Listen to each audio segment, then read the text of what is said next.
शहर की गलियों में शाम ढल रही थी।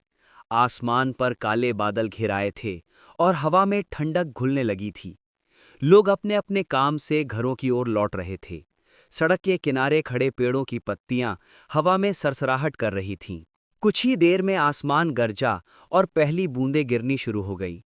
ये शहर की पुरानी गली थी, वही गली जहां सालों से लोगों की रोजमर्रा की जिंदगी में चाय का एक छोटा सा ठेला बड़ा रोल निभा रहा था। इस गली के कोने पर मोहन चाय वाला का ठेला था। तिरपाल से ढका हुआ, लकड़ी की पुरानी मेजें और एक पुराना स्टोव, बस यही उसकी दुकान की पहचान थी। लेकिन उसके पकौड़े और अदरक वाली चाय की खुशबू पूरे मोहल्ले में फैल जाती थी। बारिश की बूंदें अब तेज हो चुकी थीं। गली में लोग भाग दौड़ कर रहे थे। कुछ छतरियां खोल रहे थे तो कुछ लोग किसी दुकान के शेड के नीचे शरण ले रहे थे। लेकिन मोहन के ठेले पर रौनक बढ़ने लगी, क्योंकि इस मौसम में गर्मा गर्म चाय और पकौड़ों का मजा ही अलग था। मोहन, जो 50 साल का दुबला पतला आदमी था, चेहरे पर हमेशा मुस्कान लिए चाय बनाता रहता। उसके हाथ तेजी से चलते, पर चाय की खुशबू और स्वाद में कभी कमी नहीं होती। वो अक्सर कहता था, भाई साहब, चाय में मिठास सिर्फ चीनी से नहीं आती, दिल से बनानी पड़ती है। इसी बीच बारिश से बचते हुए 3 दोस्त विक्रम, साक्षी और रोहन वहां आ पहुंचे। तीनों कॉलेज के छात्र थे और अक्सर मोहन के ठेले पर आते थे, पर आज मौसम ने उन्हें यहां खींच लाया था। विक्रम हंसते हुए बोला, मोहन काका, आज तो मजा ही आ गया, बारिश भी और आपकी चाय भी। मोहन ने हंसकर जवाब दिया, अरे भैया, ये मौसम और चाय का साथ जैसे दोस्ती और हंसी का साथ। साक्षी, जो हमेशा बारिश को लेकर भावुक हो जाती थी, हाथ में चाय की प्याली लेते हुए बोली, पता है, मुझे जब भी बारिश होती है ना, बचपन की याद आ जाती है। मम्मी गर्मा गर्म पकौड़े बनाती थीं, पापा चाय बनाते थे और हम सब खिड़की के पास बैठकर खाते। रोहन ने पकौड़ा उठाते हुए कहा, सही कह रही हो साक्षी, बारिश और पकौड़े का कॉम्बो, ये तो जिंदगी के छोटे छोटे सुख हैं। पास खड़े कुछ और लोग भी बातचीत में शामिल हो गए। कोई अपने दफ्तर की बातें कर रहा था तो कोई बच्चों की शरारतों की, पर बीच बीच में सबकी नजर मोहन के कढ़ाई में तलते पकौड़ों पर ही जाती। बारिश अब और तेज हो गई थी। गली में पानी भरने लगा था, पर मोहन का ठेला तिरपाल से ढका था, इसलिए लोग वहां बेझिझक खड़े रहे। गली के और किरदार। इसी गली में दयानंद मास्टर जी नाम के एक बुजुर्ग भी रोज शाम चाय पीने आते। वो रिटायर्ड स्कूल मास्टर थे। सफेद धोती कुर्ता और सिर पर पुरानी टोपी उनकी पहचान थी। दयानंद मास्टर जी हमेशा कहते, मोहन की चाय में वैसा ही स्वाद है जैसा पुराने जमाने की कहानियों में होता था। धीरे धीरे पीने का मन करता है। फिर एक और किरदार था, लता आंटी। वो गली के कोने में फूल बेचती थीं।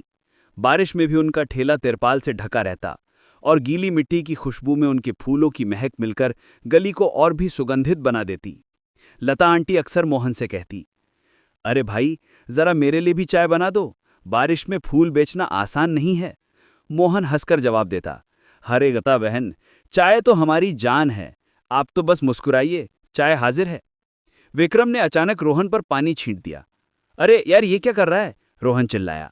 साक्षी हंसते हंसते बोली, तुम दोनों पागल हो क्या? बारिश का मजा लो, लड़ाई मत करो। गली में खड़े बाकी लोग भी हंस पड़े। मोहन ने गर्मा गर्म पकौड़ों की प्लेट सबको थमा दी। लीजिए भैया, आलू प्याज के पकौड़े, गर्मा गर्म बारिश के साथ। सब लोग चाय की चुस्कियों और पकौड़ों के स्वाद में खो गए। साक्षी अचानक चुप हो गई। विक्रम ने पूछा, क्या हुआ, चाय फीकी है क्या? साक्षी बोली, नहीं, बस यूं ही। ये मौसम मुझे मेरी दादी की याद दिला देता है। वो हमें कहानियां सुनाती थी बारिश के दिनों में, अब वो नहीं रही। कुछ पल के लिए गली का माहौल थोड़ा भावुक हो गया। दयानंद मास्टर जी ने कहा, बेटा, जिंदगी भी ऐसी ही है, जैसे बारिश आती है और चली जाती है, पर यादें रह जाती हैं। सब चुप हो गए, सिर्फ बारिश की आवाज गूंज रही थी। अचानक गली के दूसरे छोर पर हलचल हुई। कोई बच्चा पानी में गिर गया था और लोग उसे उठाने दौड़े। मोहन भी भागा। बच्चे को कुछ नहीं हुआ, पर लोग घबरा गए थे। साक्षी ने बच्चे को गोद में लिया, उसके कपड़े गीले थे।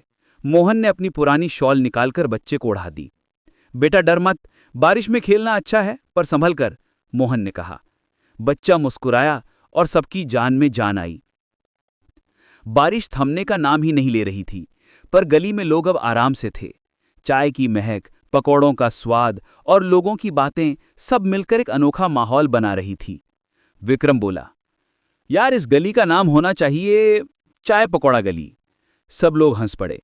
मोहन ने मुस्कुराते हुए कहा, नाम चाहे जो रखो, पर ये गली लोगों की मोहब्बत से ही जिंदा है।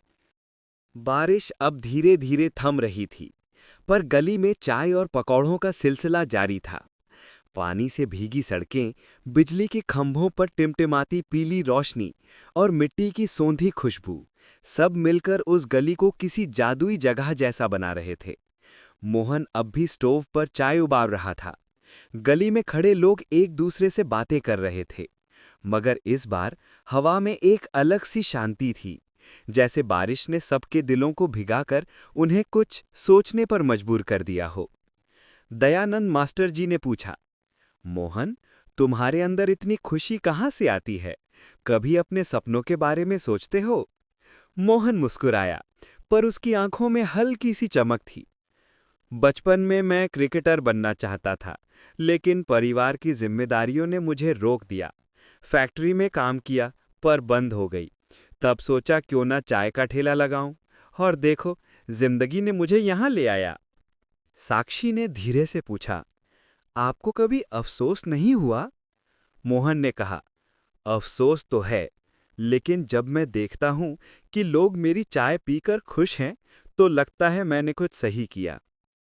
मुन्ना, मास्टर जी का पोता, पानी भरे गड्ढे में कूद गया। छींटे उड़े और विक्रम का सारा कपड़ा गीला हो गया। अरे मुन्ना, तू तो शैतान है, विक्रम चिल्लाया। साक्षी और रोहन हंस हंस कर लोटपोट हो गए। मोहन ने मुन्ना को पकड़ा और कहा, अरे शैतान, पकौड़े खा ले पर किसी को परेशान मत कर।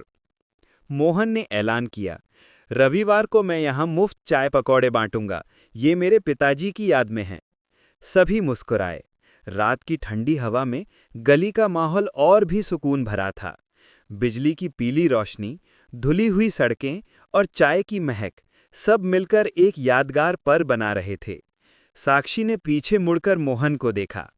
काका, अगली बार हम आपकी पूरी कहानी सुनेंगे, और हाँ, मैं इस गली का नाम रख रही हूँ, चाय पकौड़ा गली। मोहन मुस्कुराया, ठीक है बेटा, ये नाम मुझे भी पसंद है। गली अब भी जीवित थी। बारिश, चाय, पकौड़े और लोगों की हंसी ने इसे हमेशा के लिए खास बना दिया था। दोस्तों, चैनल सब्सक्राइब जरूर करें।